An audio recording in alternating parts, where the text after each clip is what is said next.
Hello, 大家好. My name is Ethan McAndrews, and I'm a junior here at the Hamilton Lugar School, majoring in International Relations and East Asian Languages and Cultures. I'm also a member of the HLS Chinese Flagship Program, a federal initiative focused on Chinese proficiency. As part of the flagship, I was scheduled to be in China all year, studying at a university in the fall and completing an internship in the spring. Unfortunately, my study abroad in China ended abruptly as the coronavirus situation began to close cities, stores, and universities around China. I got back to US on January 29th, which I think is important to mention before I shake someone's hand. But I feel incredibly grateful, not only for my health, but also because my 6 months living in China gave me a perspective I couldn't find in the classroom. Every meal, class, and conversation I shared strengthened my goal to lead the future of US-China diplomacy. It can be exhausting to constantly hear about Trump and Xi Jinping in the news, but it's hard to overemphasize the importance of the US-China relationship. And now more than ever, US-China cooperation is critical, whether on global trade, climate change, or even outbreak containment. So I might be slightly biased, but I'm excited today that America's Role in the World has a panel completely devoted to US-China relations, with some true experts of this field, whom I will now introduce. Bethany Allen-Ebrahimian is the China reporter for Axios. She is the author of the weekly Axios China newsletter, and she covers Beijing influence and intentions. Before joining Axios, she served as the lead reporter for the International Consortium of Investigative Journalists China Cables Project, and as a staffer and as a staff editor and contributing reporter at Foreign Policy magazine. Wendy Leutert is the GLP Mingzi Mei Chair of Chinese Economics and Trade. Her research focuses on Chinese political economy, specifically the historical evolution and global expansion of China's state-owned enterprises. Her commentary has been featured in media outlets including the Financial Times, New York Times, Reuters, the Washington Post, and the South China Morning Post. Adam Liff is Assistant Professor of East Asian International Relations at the Hamilton Lugar School and Director of the HLS 21st Century Japan Politics and Society Initiative. He is also a non-resident senior fellow in foreign policy at the Brookings Institution, as well as an associate in research at Harvard University's Reischauer Institute of Japanese Studies and Fairbanks Center for Chinese Studies. I had the pleasure of taking Professor Liff's class last spring, and I can personally testify to his expertise and wonderful PowerPoint skills. Daniel Twining is president of the International Republican Institute. Previously, he served as counselor and director of the Asia program at the German Marshall Fund of the United States. He also served as a member of the U.S. Secretary of State's Policy Planning Initiative, as foreign policy advisor to Senator John McCain, and as a staff member of the U.S. Trade Representative. And lastly, John Yasuda is the assistant professor in the Hamilton Lugar School Department of East Asian Languages and Cultures. He is the author of On Feeding the Masses, An Anatomy of Regulatory Failure in China. Other writings have appeared in Regulations and Governance, the China Quarterly, and the Journal of Politics. Please join me this afternoon in welcoming our guests.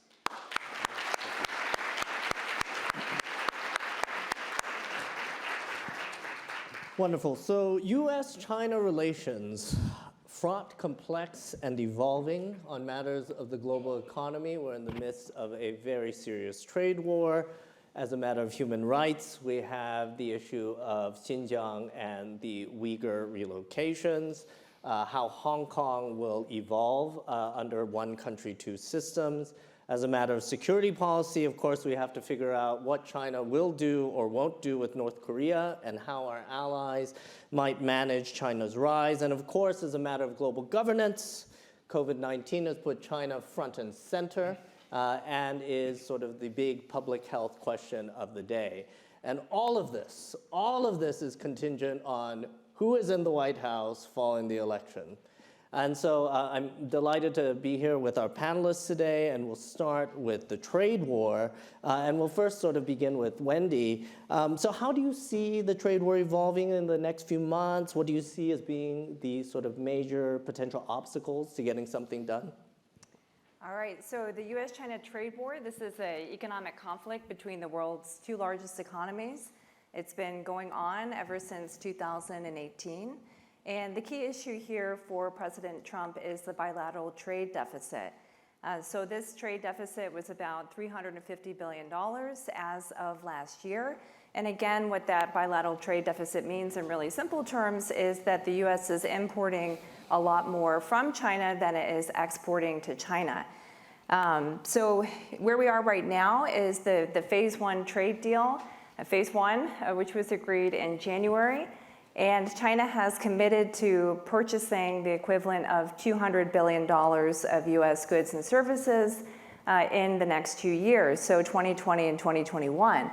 And what's interesting to note here is that this phase one trade deal, this commitment is front loaded. So the first commitment is for $77 billion this year, and then $123 billion in 2021. And so we could certainly think and talk about this in the context of the presidential election. I mean, maybe China is hoping that it's not going to have to make that second payment in 2021. But I think for the short term, the bigger issue for the trade war, as it is for many other aspects of this relationship, is the COVID-19 outbreak. So we can see this evolving in two possible directions for the trade war. So far, supposedly there's no impact. US officials have come out as recently as this week, and China's reassuring them and saying everything is on track.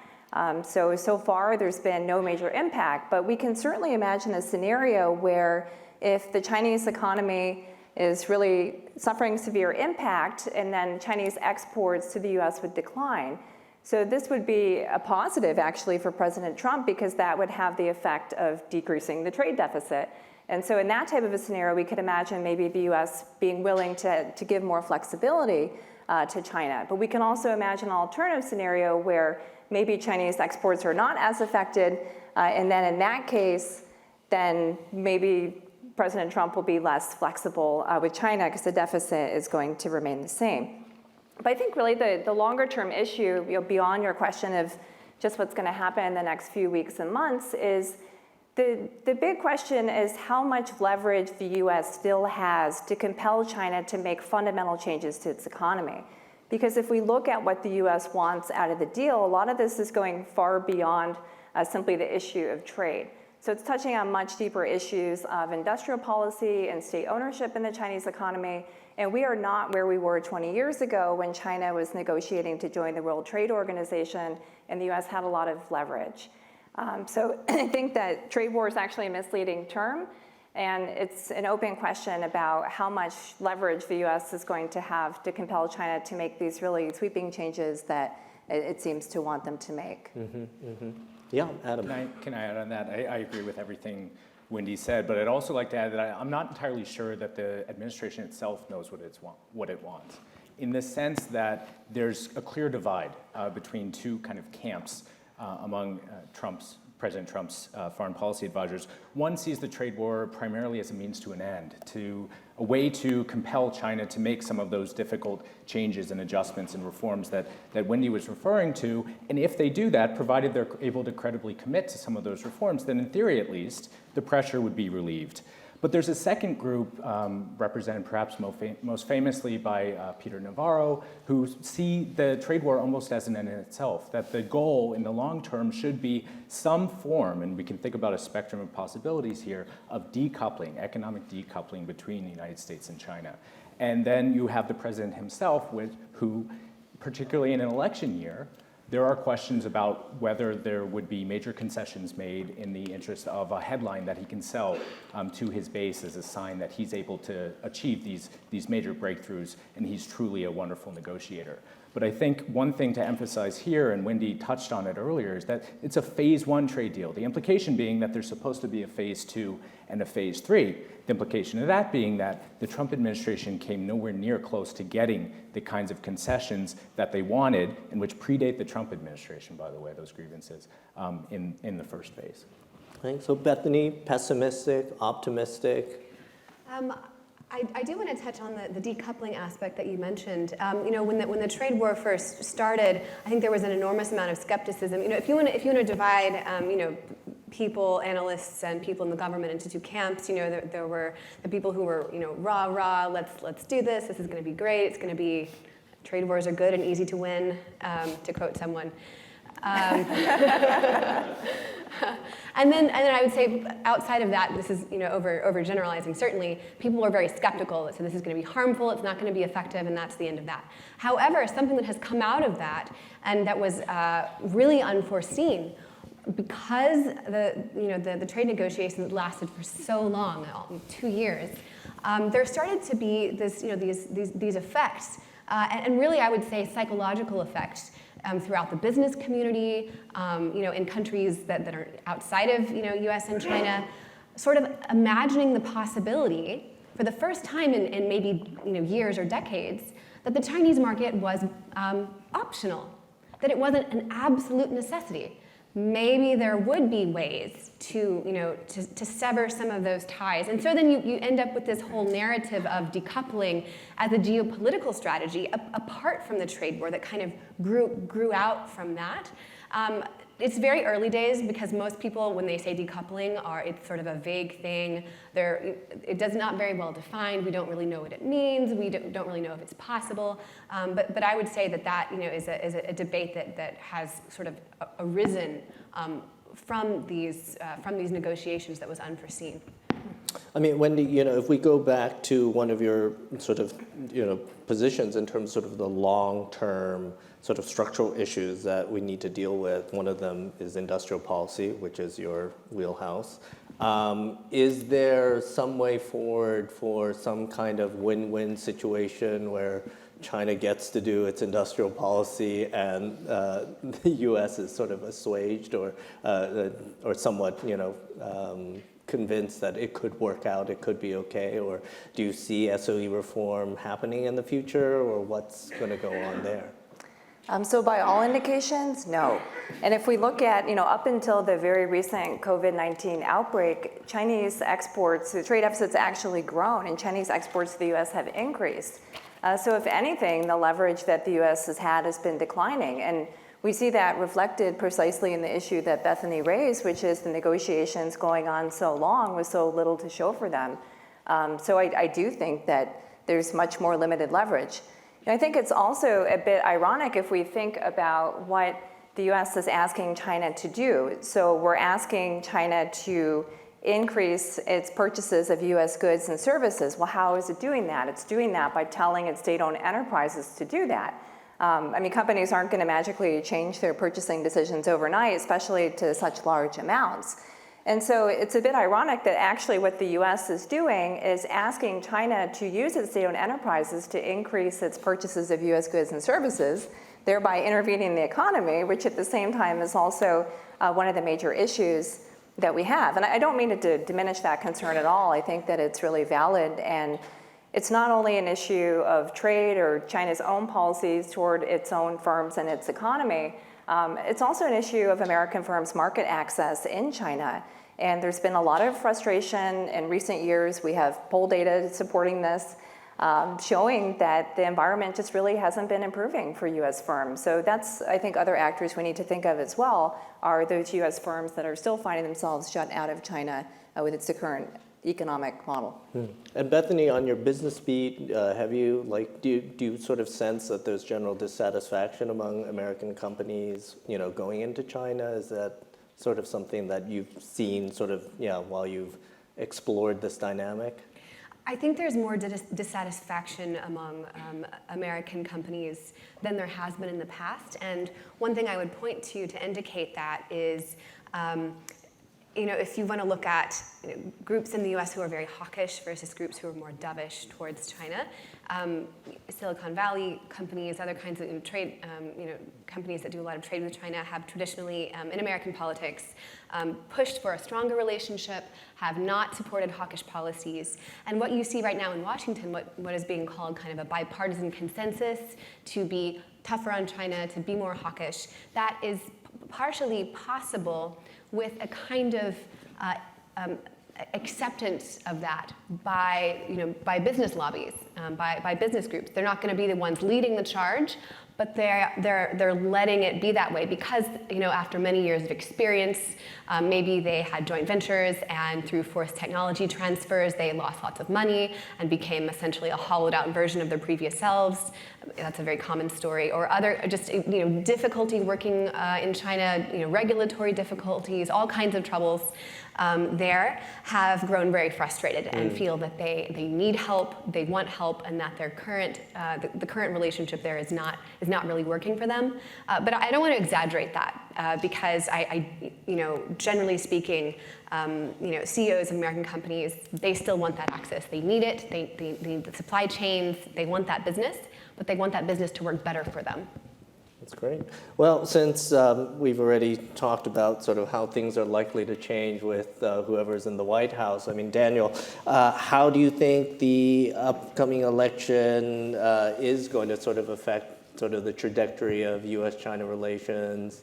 What do you see? Do you see sort of clear distinctions between a continued Trump presidency versus, well, I guess now it's a two-man race between Biden and Sanders, right? Do you see, how do you see those sort of individual, that sort of effect, the effect of leadership on this evolving relationship? Okay, thanks. Could I just preface by saying how happy I am to be back at IU with my old friend Lee Feinstein and so many very impressive students and board members and faculty and all that you have built here. It's super and super exciting. And there's an open secret, which is that all of us in Washington, D.C. love invitations like this because we love getting out of Washington, D.C. So thank you on that count as well. So look, I think there has been an awakening on China that's not about who the President of the United States is, that's not about which party is in power in the White House or in Congress. That's very much about the fact that we are in a different phase, right? China is a global phenomenon. It is impacting the lives of American voters, American workers in very direct ways. It's impacting politics, not just economics, it's impacting politics all over the world, including in Latin America and Africa. My institute works to support democracy in the world. We're working in about 90 countries. And guess what? Everywhere I go, I bump into China, right? Our teams, our programs bump into new degrees of Chinese, not just investment, but political engagement, information operations, forms of what I might term political corruption, and maybe I could come back to that. So we're in a structurally different phase. The conversation about the trade war, I actually think you could step back and talk about the fact that in just the trade dimension, we are in a very different place. There is a bipartisan consensus, certainly in Washington, about the need for a tougher approach. I worked in the Bush administration, where I think it was Secretary of State Colin Powell boasted that US-China relations have never been so stable, okay? So this is not a partisan thing. We're in a different phase, and I fear that stability will not be there, irrespective of who is president. I welcome the new and clear-eyed approach to the true nature of the Chinese system and Chinese global designs, which I think in many respects are quite inimical to political freedom and American interests. But I would say I think sort of the next president, to get to your question, then I'll stop, needs to take this to the next level and think really smartly about if we are going to live in a world of great power competition, which no student at IU remembers. Some of the old guys remember what great power competition looked like in the world, right?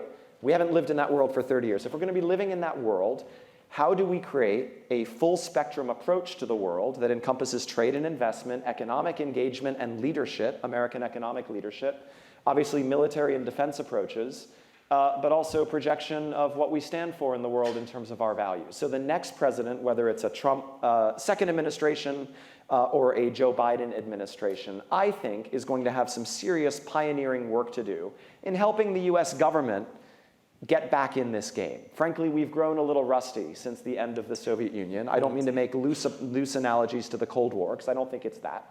But the Chinese are playing a long game, and they are playing to win, and I would argue that they are working to build a parallel order that fundamentally undermines American interests in the world, and we need to be quite serious about our response, and I'm not 100% sure we have been to date. Adam, your thoughts on this?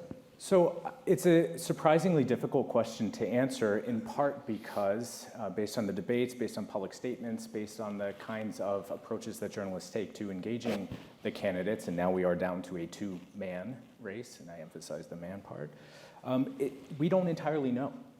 And China policy has not been a major focus of the debates. I expect over the summer, once, especially after a Democratic candidate nominee is decided, it will ramp up in the way that it has almost every single presidential election cycle since at least 1992.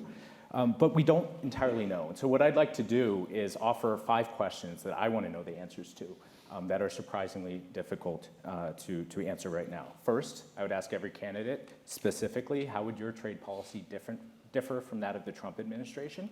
Second, what should the role of military power and security alliances be in US-China strategy? Third, what should the US do to respond to the egregious human rights abuses in Xinjiang? Fourth, what would your Taiwan policy be, especially since 2016, Beijing's pressure on Taiwan under the leadership of Tsai Ing-wen and the Democratic Progressive Party has increased significantly. And fifth, there's a lot of hand-waving about this idea of rising authoritarianism around the world, including from some of the candidates and some of their publications. But what is the nature of the challenge or threat that poses to US interests, and what should the US do about it? The what should the US do about it is often not answered. And so that's something that going forward over the next few months, I hope that especially journalists, but if any of you happen to have plans to meet Bernie Sanders or Joe Biden, you might ask them, and please send me an email, aliff@indiana.edu. Okay, thanks. And Bethany, you've been covering sort of the human rights docket quite a bit in a lot of your reporting. There's sort of a view right now that the U.S. really hasn't done enough with respect to Xinjiang, hasn't done enough or hasn't been forceful enough with respect to pro-democracy activists in Hong Kong. Do you think a change in the White House really will affect those things, or are you less optimistic? Sure. This administration is, in many cases, very much of two minds. There are people who work in the administration who serve in advisory roles, who serve in research roles, who are very well grounded in China studies, have a very clear-eyed view of it. And in some agencies and in some mechanisms, theirs are the proposals that rise to the top and come out as statements and as policies. And then you have, again, another set of people, the Peter Navarros and Stephen Millers, who, let's say, are perhaps less well-grounded in, sort of a standard China studies approach, who maybe have other motivations or ideologies that are driving their policies to China. And so very broadly, you can take statements that come out of the government and put them into one of these two categories. So I give that as a framework to understand what we have and have not seen coming from the US government. So if you look at, for example, Vice President Mike Pence's his first China policy speech in October 2018 at the at Hudson Institute, he mentioned, China's human rights abuses, the mass detention camps for Uyghurs and other Muslim ethnic minorities in Xinjiang, and was very strong on that human rights perspective in that speech. Secretary of State Mike Pompeo has similarly made strong comments about that. We've seen in recent months, the State Department has put out a list of Chinese government officials who it deems complicit in the what some say are a cultural genocide, an ongoing cultural genocide in Xinjiang. They made a visa ban list. There was also from, was it Commerce? Commerce did the entities list. Yes, that was Commerce. Yes, that was not Treasury. So Commerce had the entities list. So it was actually pretty interesting and innovative. It was the first time that the federal entities list, which is an export ban list, it has typically been used to prevent U.S. companies from exporting it's been used to help fight terrorism and exploitation of the international financial system. This was the first time it was used for human rights reasons. So Hikvision, a Chinese facial recognition technology company, Hikvision and some others, and also some Chinese government bureaus were put on this as a way to punish them for their complicity in what's happening in Xinjiang. However, those are limited. So there is actually a very good law that was passed, I believe, in 2015 called the Global Magnitsky Act, which allows an expedited route for sanctions, specifically for mass human rights violations. So it's a specific and very easy way for the Treasury to levy sanctions on Chinese government officials and entities that are deemed complicit in human rights.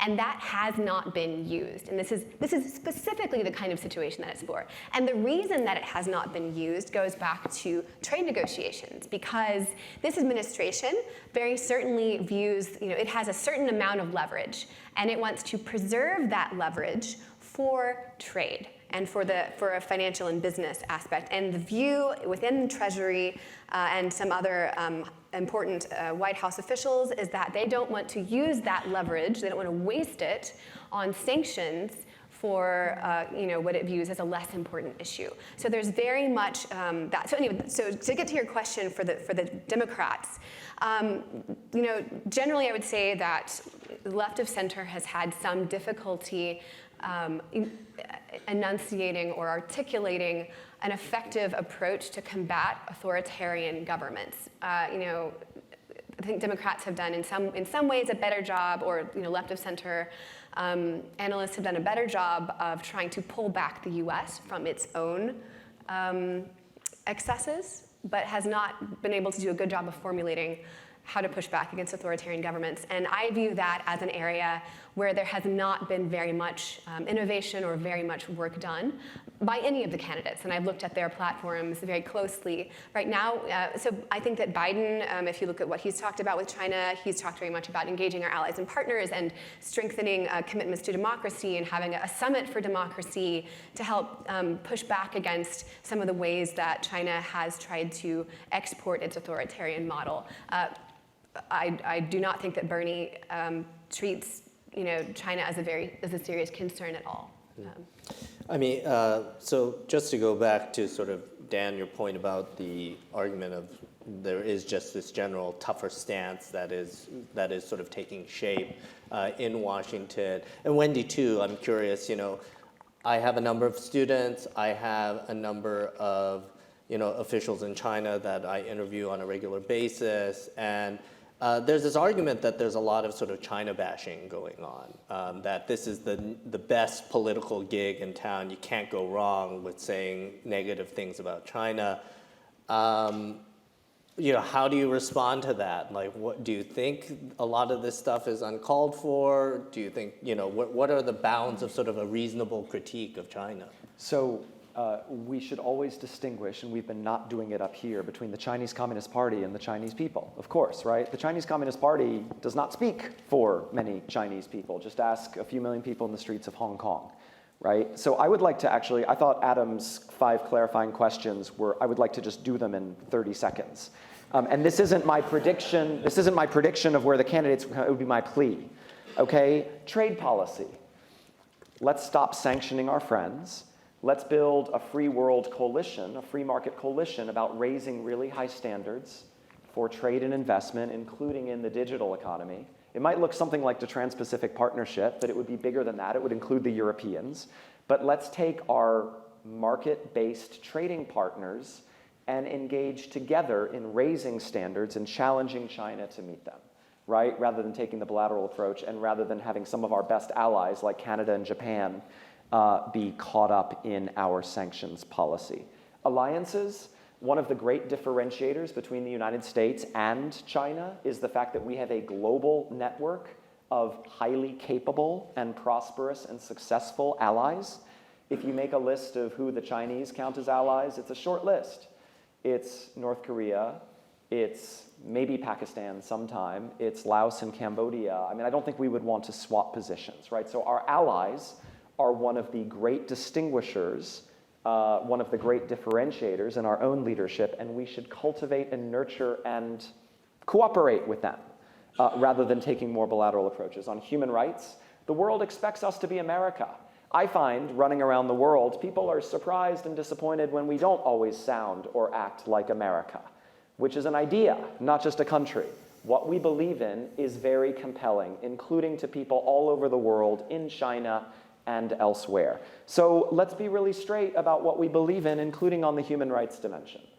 Chinese have told us in official dialogues over many years, going back to Nixon, that they actually appreciate it when Americans are straight with them. So I think Chinese officials also get surprised when we are not. Taiwan, this is a very successful Chinese democracy. When the Chinese Communist Party propaganda machine tells you that democracy is some kind of Western concept, that Chinese are somehow culturally unsuited for, Taiwan is a great example of why that's not true. The Chinese tried to affect the Taiwanese election a couple months ago, the CCP rather. The president of Taiwan and her ruling party won by more than 20 points because Taiwanese voted against some kind of foreign malign influence that would somehow subvert their democratic choice. Similarly in Hong Kong, people are running as far away from Chinese Communist Party overlordship as they can. Right? So let's stand up for free Chinese societies. And finally, what should the US do about rising authoritarianism? I mean, this is what I do for a living, which is support democracy in the world. But really, we have to come back to this idea that the surest sources of self-determination and sovereignty are citizens' abilities to make their own choices. And the way that is best done is through democratic institutions all over the world. And we will worry less about China co-opting, capturing, otherwise insinuating itself into third countries if those countries are politically resilient and have strong institutions and can make up their own minds. Yeah. Wendy, your thoughts as far as sort of, I mean, there is this, I think there is, to the point that, people do distinguish sort of China and the CCP, but there are those that argue that the CCP has done quite a bit. It has had a very successful round of its economic policies and what have you. And my students, when I go on about lecturing about Tiananmen or any particular or human rights or what have you, they make this point like, why are you constantly emphasizing these negative aspects of our political economy? I'm the moderator, so I don't have to answer how I deal with this. When I'm just curious. I mean, do you think this is a troubling trend? Do you think it's is this all bluster and it really doesn't matter, or yeah? Well, I certainly agree with what you've said, that there seems to be an emerging consensus that the U.S. approach to China needs reworking, and definitely a more hardline approach. But if I could use the example of export controls on technology to illustrate how complex this is, I mean, certainly it seems potentially positive to restrict some of these exports in certain situations, but even there isn't a consensus in DC. So we have more a hardline camp that believes that we should do this in a very aggressive way for reasons of national security. But there's also others who have a more pro-business approach, and they point out that doing this hurts American firms, again, to bring them back into the conversation. And so they have a lot of revenues generated by selling to China. And so there's a concern that restrictions on this technology that can be used in all the ways that Daniel and Bethany are mentioning, quite negative ones, this could hurt U.S. firms by depriving them of revenue they would need to build and maintain the advantages that they have and we want them to have. And there's also a concern that other countries, in order to preserve their ability to sell to the Chinese market, could cut U.S. technology out of their products so that this wouldn't be an issue, so they can continue selling to China. And we don't see a clear position on that. So even President Trump, who we might guess would be in the first camp, more supportive of a hardline approach and these restrictions in the interest of national security, has recently been making statements that seem he might be more on the business side. So I think that issue in particular connects a lot of what we've talked about here, and looking at both a Democratic candidate's approach as well as President Trump tells us a lot about the future of decoupling and expansion of the Chinese influence in other countries. Great.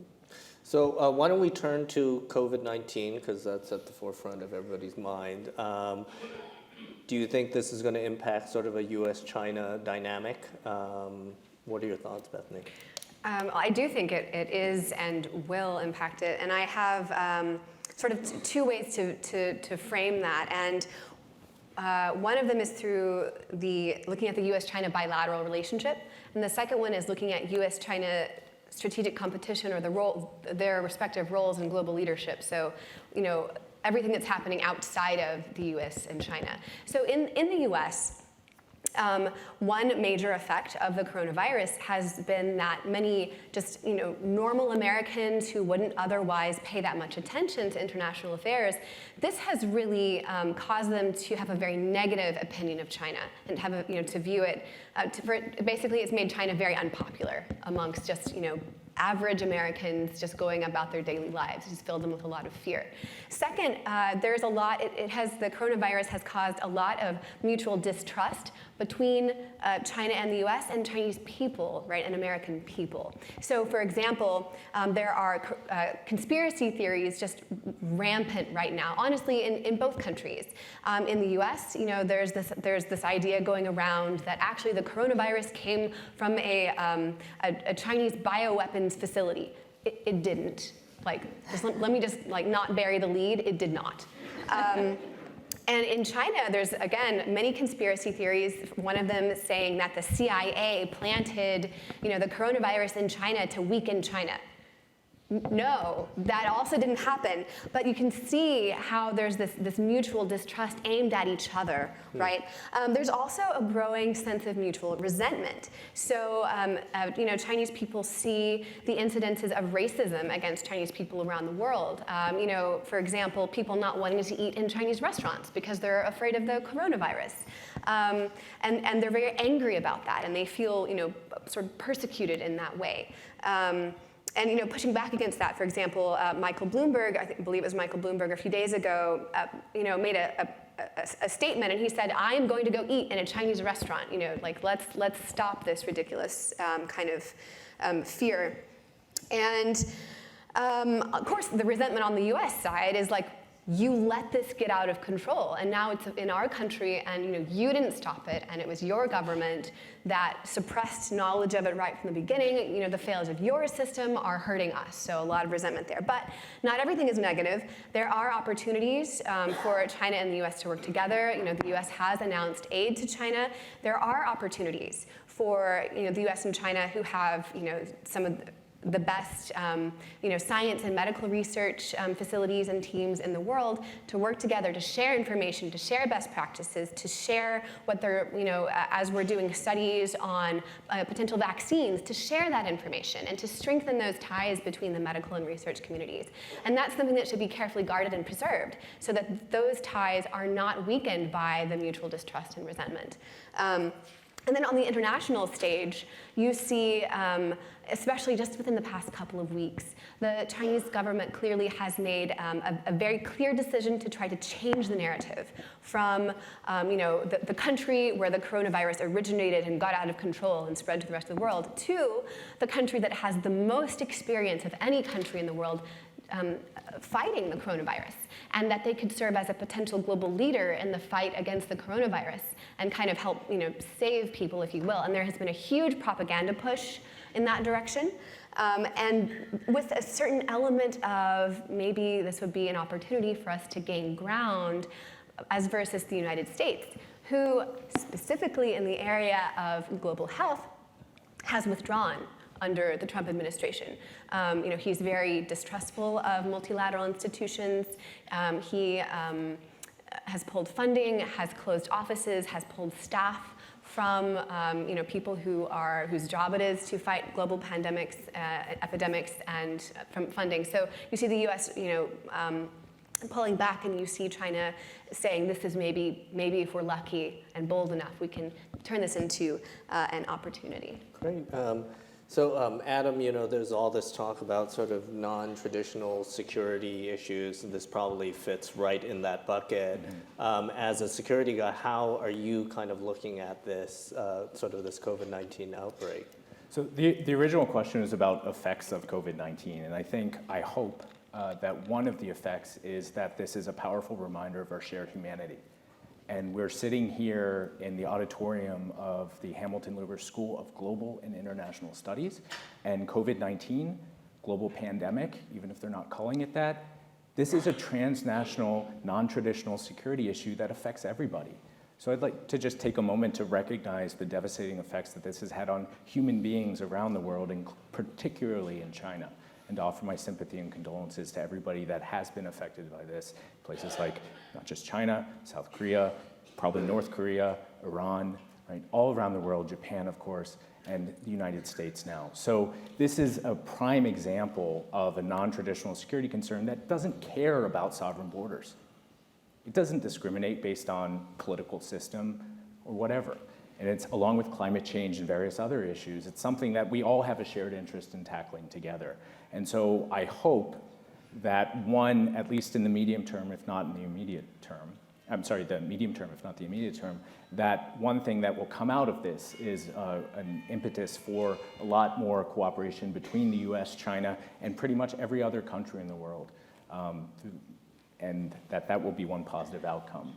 But this is a security interest to the extent it affects people's lives and is very disruptive and is causing death and destabilization. And it's just really tragic. And Dan, but Dan, you know, for your, I mean, are you optimistic that sort of this global governance context might take form, that, you know, not just for COVID-19, but more broadly, that China is going to be this, you know, what they want to call themselves, right? So a responsible state, responsible great country, right? I mean, what are your thoughts? Do you think there is room for that?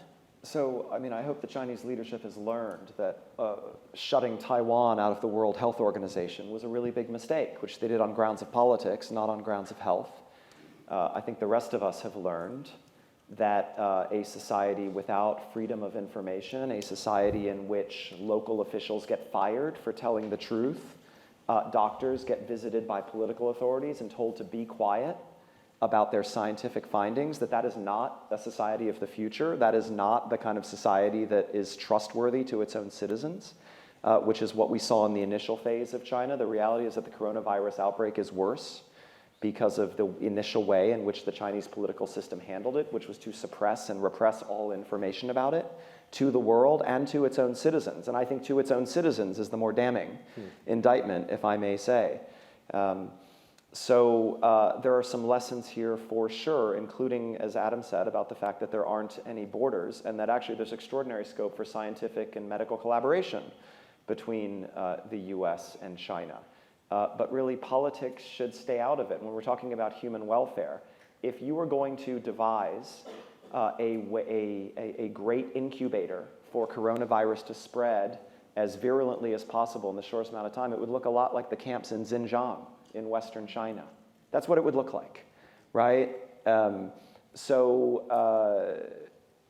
think there's just some reflection to do here about what kind of political institutions do you want to have in a perfect world to manage these kind of crises that come out of the blue and really are globally disruptive.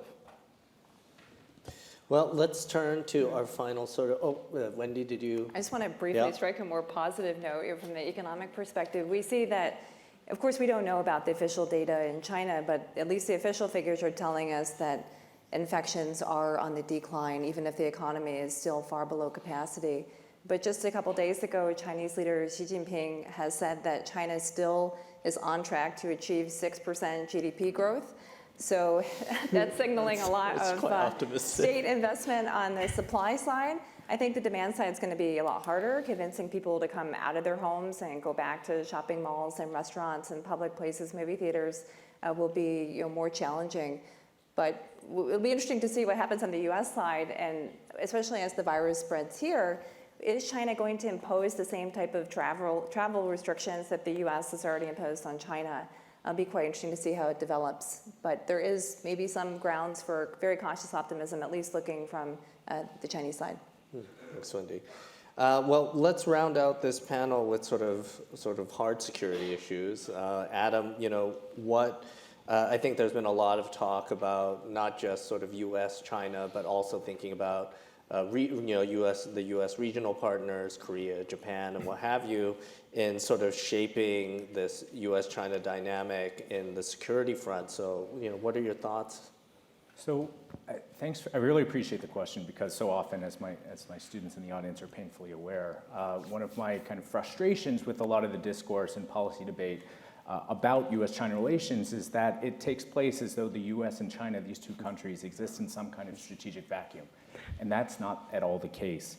It's also important to address this issue because I think that general trend is exacerbated by the fact that the current administration has a clear preference for bilateral approaches to international negotiations.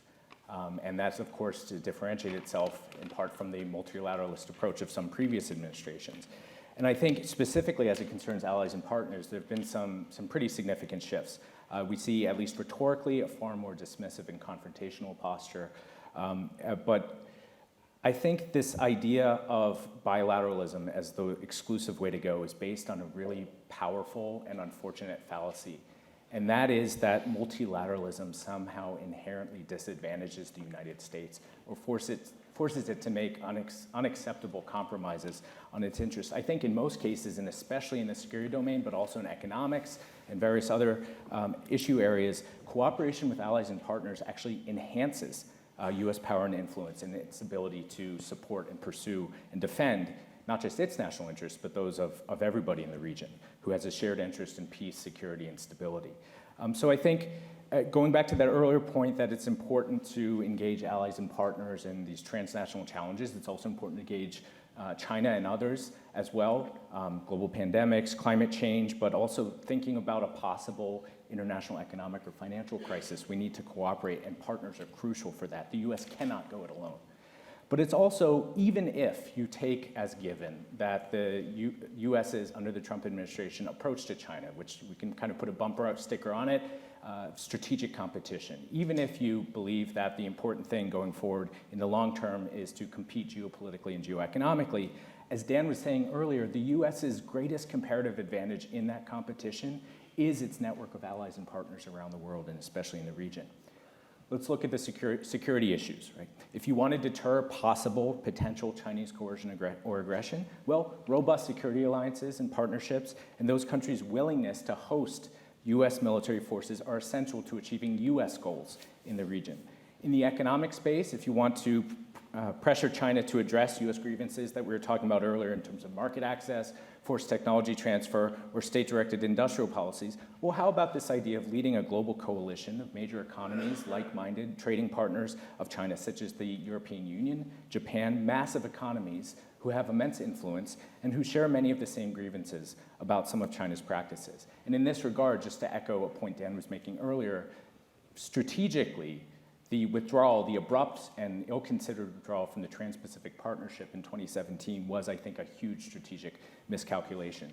So if we go back and adopt the moniker of U.S.-China strategic competition, I think the collection of policies we currently have is strategically incoherent, but also not competitive, especially in the long term. And more robust engagement in the security domain, the economic domain, with friends and allies, functional cooperation without regard to political system on a lot of these issues with countries like Vietnam, for example, as well as a massive investment in diplomacy, which has been under-resourced for far too long, I think would much more effectively achieve U.S. strategic objectives, even if defined narrowly in a similar sense to how the current administration defines it. So allies and partners are critical for achieving U.S. interests. Multilateralism is a strength, not a weakness. I mean, with this, to what extent does sort of a Korea-Japan partnership in this sort of scenario, how important is it? They seemingly, given the administrations there, they just can't get along. How does that sort of fit into the U.S.'s sort of China strategy? Well, it's an important question. You're talking specifically about the relationship between Japan and Korea. Korea, that's right. I have to, speaking frankly, I'm not optimistic about robust security cooperation breaking out between the two allies, despite the fact that I think my personal perspective is that it would be a good thing. But I think South Korea and the U.S.-South Korea alliance, and perhaps Dan or others on the panel may disagree with this, I would argue that it's primarily focused on a concern about North Korea. And so, of course, South Korea and the United States have important roles to play more broadly, more regionally. But as it concerns cooperation in strategic competition with China, I think the Japan relationship is critical.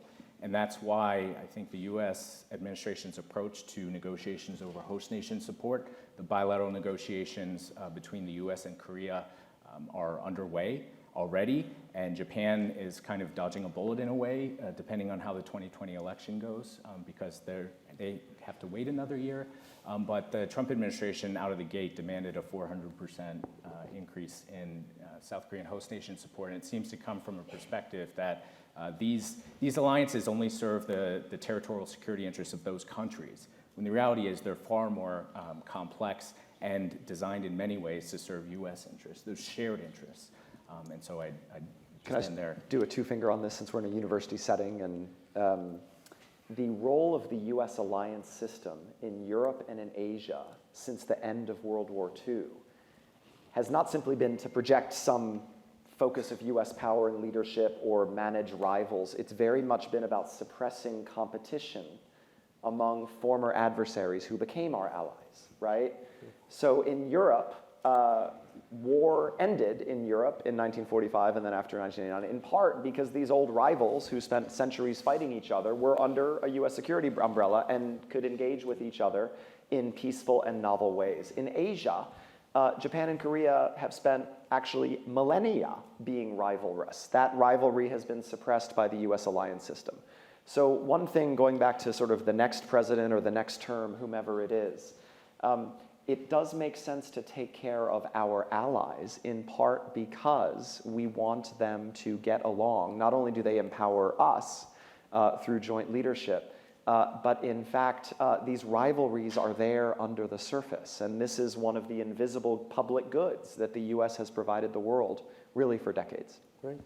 Thanks. Well, we're coming to want to leave some time for questions, and I'm sure there are a lot, but I did ask all the panelists to prepare their sort of one sentence, what do you see as the primary challenge in US-China relations in the next 5 years? Again, I don't have to answer, but one sentence, one sentence. So this is the headline, that your op-ed piece will basically have. So Bethany, why don't we start with you?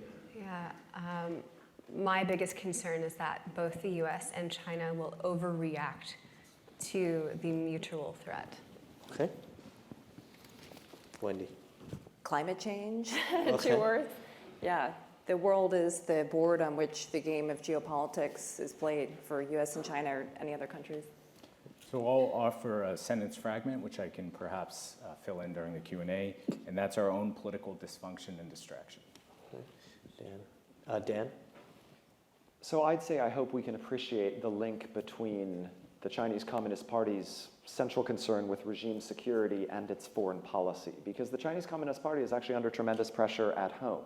And the worry there is not that China will become more insular because it's dealing with all these domestic grievances like coronavirus, like Hong Kong, like Xinjiang. Actually, that it will become more aggressive internationally because domestic politics and foreign policy are not separate. Okay. All right. Well, thank you to the panelists. That was great. We'd love to take questions from the audience. Just a couple of reminders. Just wait for the microphone. Identify yourselves. Keep your questions succinct. And then please do avoid commentary. Right. So questions, please. So I guess microphones are sort of floating around. Let's get the lady in the red shirt here first.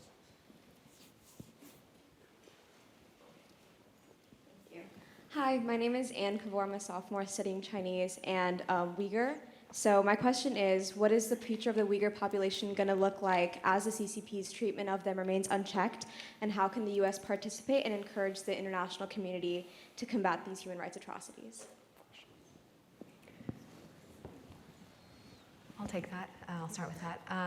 So I spent about 3 months last year very deeply immersed in the China cables, which are a set of leaked classified government documents. One of them was what could be described as the operations manual for the camps, and another set of documents was classified briefings that instructed public security bureaus how to interface with their pre-crime, AI-powered system in order to, on a mass scale, round up and detain Uyghurs and other Muslim ethnic minorities. Let's be clear. The Chinese government wants to erase everything about the Uyghur population except its DNA and maybe their names. I don't know if they are able to continue with the policies that they have been implementing. I do not have an optimistic view for Uyghurs inside of China. Now there are Uyghur populations outside of China that are doing well enough. So just a couple of sort of comparisons. If you look at, for example, the family separation, and especially the generational separation of Uyghur families, and this is again a distinct Chinese government Communist Party policy, to not really let parents raise their own children, and to put those children in environments where literally from preschool, they're surrounded with Chinese language and Chinese Communist Party ideology and jargon. These kinds of policies have been very effective in the past in the United States, in Canada, in Australia, in New Zealand, at really wiping out and severing that cultural transmission. And that's exactly what the Chinese government is doing. Now, I would also like to, if I could maybe temper that to say, yes, that's what they're doing right now, but that will only be effective if it is implemented consistently for decades, and we don't know if that is what will happen. There were, similar assimilationist policies implemented for the first 30 years of China's history, especially during the Cultural Revolution. And yes, a lot of cultural memory was, damaged, including for Han Chinese. But there was a period after that of, a relative cultural flowering and a rediscovery of Uyghur roots in the 80s and 90s. And if these policies do not continue for decades, that will happen again, and there will be, a remembrance and a reflowering. Whether or not these policies continue is, we are not powerless. There are things that the United States can do and that democratic countries can do to put pressure on China. And this is a point that I like to make. Perhaps it's controversial, but I do think that some of the institutions and policies that the West and countries after World War II tried to construct on the international in the international community, the United Nations and the Geneva Conventions and other human rights protections, I actually think that they have had a limited effect, because I think if those did not exist and if there was not a massive international stigma against actual literal genocide, I don't see why the Chinese Communist Party would not be engaging in that. And there have not been massive massacres and mass graves. That has not happened, and that is a good thing. And I think the lesson to learn from that is that shaping international norms and marginalizing horrible behavior does work, and we have to continue to hope for that and to push for that. Right. The gentleman in the red shirt right there. Martin Speckler, professor of economics. In discussing the relationship between China and the United States, two, I think, important things have been left out. The first is that our American business community is doing more and more business with other countries of Asia other than China, and for a number of good reasons. Relative prices, of course, are important. And the ease of doing business with the countries like Vietnam, Korea, Bangladesh, and Thailand have included this. So we're doing more with the other non-China Asian countries. And the other thing that has not been yet mentioned is that because of China activity in the South China Sea, many of the countries traditional allies of the United States, especially Philippines, have been more and more interested in a strong policy from the United States to Sorry, is offset. there a question coming? The question then is, what can we do to increase the cooperation of these other countries, some of which are over 100 million people, to indicate to the Chinese that we have alternatives economically as well as strategically in the area. Thank you. Great. Our panelists. Sure, I can add just a brief comment on maybe the first question that you raised.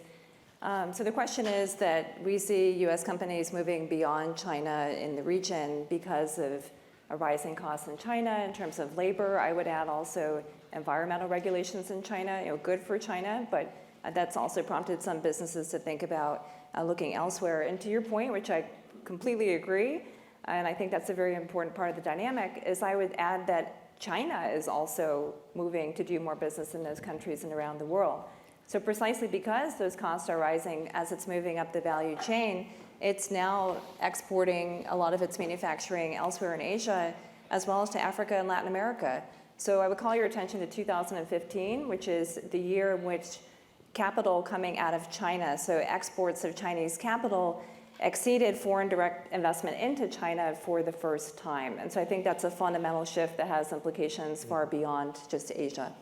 Great. Can I just do a quick add-on, which is that there is a Chinese Communist Party argument that officials increasingly make that somehow the United States is some kind of interloper in Asia, and we should go home. That sort of, Xi Jinping talks about Asia for the Asians, and, local solutions to local problems. And it's very clear he means China's grand strategy would be a lot easier if America retreated, militarily, economically. In fact, America's been a Pacific power for 200 years, right? We actually started life more as a Pacific power after we went across our own continent. Those trade markets of Asia were very compelling in the 19th century. We pivoted to Europe in the 20th century, partly because Europeans kept fighting wars. But we have pivoted back to Asia. All these Asian countries want us to be present. I don't mean simply troops and ships, but in the full sense of the term.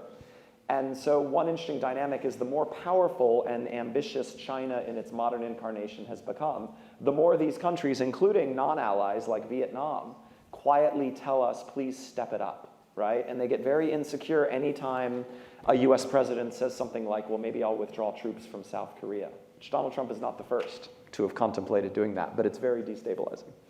Adam, do you have any thoughts on this? So I would go back, thanks, John. I would go back to this issue of multilateralism. Both the rhetoric and the policy, I think, need to undergo a major shift. Presidential rhetoric, for better or worse, has immense influence and impact. And a lot of these other countries, as Dan hinted, they don't necessarily want to see the US and China in some grand competition, but they do want the United States to be there as an alternative for, say, things like infrastructure investment, Japan, the United States, and others. And many times the US, China, Japan, and others can cooperate in providing these alternatives, these opportunities, I should say, but the alternative being there is important. And I think one thing important to emphasize in the wake of TPP, which is now called CPTPP, which translation being TPP without the United States, is that cooperation in the region and multilateralism in the region is going to go forward, whether the US has a seat at the table or not. And the US can play a leadership role and reassure. Congress literally passed something called the Asia Reassurance Initiative Act, ARIA. It is horribly under-resourced. Invest in diplomacy, invest in many of these policies to reassure in our own self-interest, right? And I think that's something that is horribly lacking right now. Good, thank you. Great. The gentleman in the orange shirt in the corner there.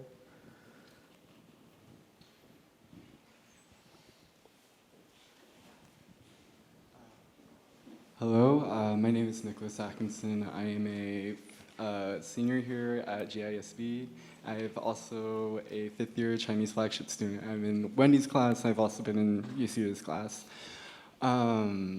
And I remember Yasuda vividly saying in his class that many political scientists and social scientists have ended their careers trying to predict the democratization of China. And there's been a lot of talk about the need for China to democratize, but it seems like a very vague concept. And at least from what I get from the panel today, it seems like we need China to democratize until we don't, until we need their SOEs to buy our products, until we need them to have a strong authoritarian hand in handling the coronavirus. And so I'm actually very interested to see how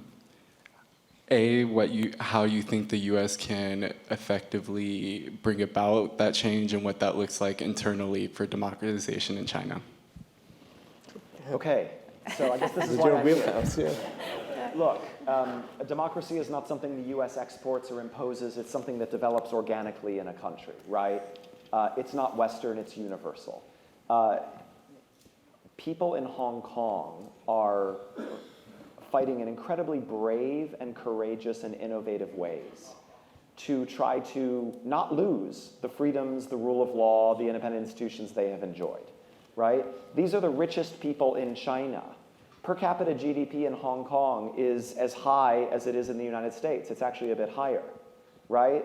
So I was a university student and a graduate student getting a PhD, and all of that time and since, there has been this argument, which I think the Chinese propaganda machine has been very smart in exporting, that Chinese people don't want political rights. They want that money in their pocket. They want that great infrastructure and all of that prosperity. It turns out that the most prosperous people in Hong Kong take a different view, which is that they want some political rights also. We see China as very unique. Of course, it's unique in civilizational grandiosity and in scale, right? Biggest country in the world. Actually, China's not unique. It's gone through an Asian tiger growth story that Japan went through, that South Korea went through, that Taiwan went through, that Singapore went through, right? That some Southeast Asian countries that have entered middle income status have gone through. China is just on the cusp. It's just entering this middle income status. I don't want to go too deep on this since I'm sitting here with a group of economists and political economists. But the point is, it's too soon to tell. China has just entered the zone, the economic zone, in which there's a majority of middle class people at that kind of $10,000 per capita level. The sweet spot for political opening in Asia, in Confucian societies, is that $10,000 to $20,000 per capita income zone. So it's too soon to tell, and let's talk about it next year and the year after. And I must say, I think a lot of Chinese people would be surprised at the argument that they don't want accountability and transparency from their leaders, because I'm quite convinced they do.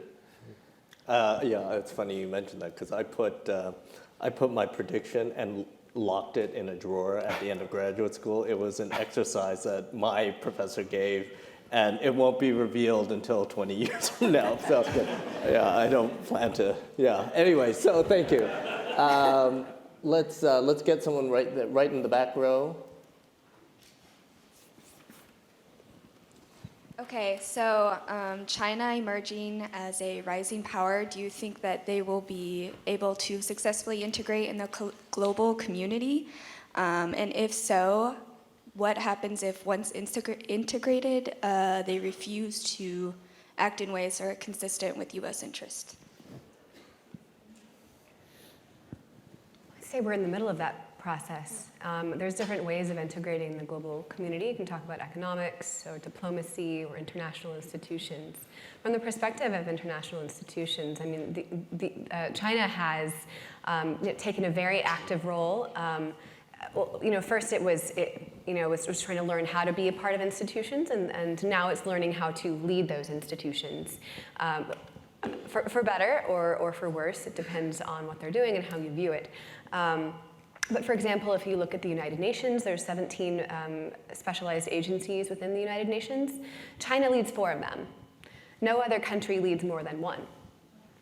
So if you look at it from that perspective, China has a stronger and a louder voice, or a stronger hand in the United Nations than any other country in the world, at least from the perspective of leadership of specialized agencies. I think what China is still trying to do is to figure out what kind of leader it wants to be. And I think a good example of this is if you want to compare the AIIB, the Asian Infrastructure Investment Bank, with the Belt and Road. And the AIIB was when was it launched? Maybe around 2016. Beijing portrayed it as we want this to be a world-class international financial institution, and it basically is. It's small. It doesn't necessarily make a lot of news, but it has a AAA rating, and it's good. Mm-hmm. It really is.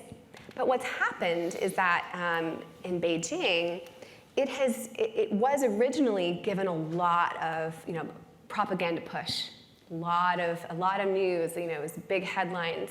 It has been put on the back burner, taken the back seat to the Belt and Road, which is not an institution. It's sort of a idea, sort of a label. And that now is one of the primary ways by which China is relating to the rest of the world. And an oversimplified way to look at the Belt and Road is the Chinese Communist Party in the middle with a bunch of spokes going out. And it is a potential reordering.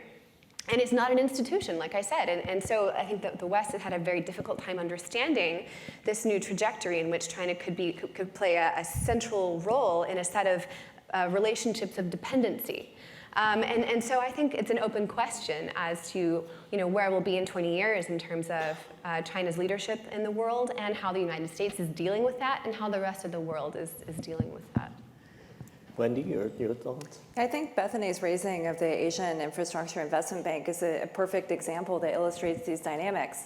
And so here we have China rejoining the global financial governance, IMF, World Bank in 1980. So it's staying very low profile in those institutions as they focus on their domestic development.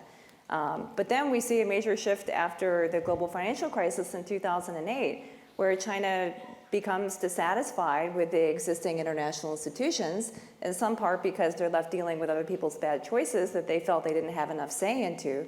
And so then we see the creation of the AIIB, which is the first major multilateral investment bank to be set up in more than 25 years, and the first to be headed by a non-Western nation, we could call it. So it's quite interesting because we see China negotiating for better representation and leverage in those existing institutions. But AIB is also showing a new path forward, which is the creation of new international institutions that China can lead from the outset. So it certainly is a process, and I think that example is very apt in showing us the trajectory of developments to date. Adam? So it is extraordinarily easy for me to nerd out on this question as a scholar of international relations. But I just like to note that so often a lot of the policy discourse, including the authoritative documents of governments, treat this question as though it's a 0 or 1, right? As though China is either revisionist or it is status quo. I don't know a single country on earth that is fully 0 or 1. There's somewhere in the spectrum, including the United States. And I think that's important to note because the idea that China is not already a critical and core member of international governance, international institutions, and the international community, I think that's wrong. If you baseline in 1978, certainly if you baseline in 1966, but 1978 or even 1989, China has signed on and joined so many international organizations and is a hugely important and constructively participating member of many of them. The AIIB, the United States and Japan signed on as well, had kind of a reflexive opposition to this organization. Very skeptical at the beginning, but even as more details came along and it became clear that it was in many ways subscribing to best practices, it was cooperating with Asian Development Bank and others, the United States and Japan still refused to really sign on. And I think China absolutely wants to see some changes. It's a reformist power, and I commend the work of my colleague at University of Toronto, Philip Lipsey, on some of these questions. But the idea that it's either status quo or revisionist, that it's either a member of the international community or it's not, I think oversimplifies a very complicated reality. But unfortunately, our policy debate often doesn't reflect that complexity, and I think we'd all benefit from more nuance in this debate and in this policy discourse. But I'd also add that one of the things the United States should be doing to ensure that these organizations and this international system and order persist is not turning its back on a lot of these international organizations and institutions and norms that it helped set up. Great. Well, let's collect 2 questions just for the lady in the black blazer there. Hi, my name is Jenny. I'm studying computer science and music with a minor in Chinese language. I'm interested to hear your opinions on the role that US-China technology partnerships play in advancing China's surveillance capabilities. How much leverage does the US government have in preventing troublesome partnerships, and are they willing to use it? Great. And then the gentleman in the hoodie there. Thank you. Hello, my name is Dakota Engelking. I'm studying East Asian Studies as well as International Studies and Intelligence Studies here at Hamilton Lugar. My question more is, as not only the US's goals and strategic point of view in the Pacific changing and adapting, as Europe also starts to apply more pressure on the United States to really contain and hold its role as a leader on the international stage, how do you all see the US either becoming more isolationist or stepping up to really maintain its position as an international leader through institutions it helped set up, or joining into new institutions that are forming to maintain the world order? Okay, so one on surveillance, one on isolationism or not. Who wants to get the last few words in? Dan? I'll just take the low-hanging fruit and leave the hard first question to others. So, you know, there is a recurrent trend of isolationism in the United States, right? We live in a wonderful country on a gorgeous continent, and it would be great if we could just stay home and build our shining city on a hill and let the rest of the world to its own devices. But generations and generations of Americans have learned that what happens out there comes here. I mean, coronavirus is the latest. You have 71 million displaced people in the world, the most refugees since 1945. Right? Fleeing collapsing societies, fleeing conflict like Syria, fleeing just criminal misgovernance like Venezuela. A lot of those people would like to come here. We know what happened on 9/11. I could keep going back with my history lesson, but the point is that American leaders need to keep making the case to the American people that our way of life at home is linked to the state of the world. And that doesn't mean America's going to go out and solve every problem. We're certainly not going to go out and fight every war, right? That should be the last option. But we have this amazing toolkit. I call it the 4 Ds. We got defense, which is the obvious one. But we have development assistance tools to help countries build their own successful economies that are inclusive. We have diplomacy. We have very effective negotiators, diplomats, who can go help countries solve their problems and deliver peace. And we have democracy, right, which we support around the world. 4 Ds, all of which make the world safer and more secure and more prosperous for Americans at home. So I think part of the trick is realizing it's a messy world out there, but it doesn't get better if we stay home and bury our heads in the sand. Great. And Bethany, for last minute on surveillance. Yeah. So I've spoken recently with people who are very involved on the tech side of things, and I think what's important to know is that measures to keep U.S. companies from being complicit in that, and that would be export bans as an example, really only work if there's about if they're significantly ahead, if there's like a 3-year gap in development between the tech companies on the US and China. However, there is not a 3-year gap. Chinese tech companies, for whatever reasons, be it their own innovation or whatever, are hot on the heels of US technology companies. So an export ban is a short-term Band-Aid. It will not significantly hinder Chinese companies and what they want to do. Great. Well, let's thank our panelists, and thanks for the great questions.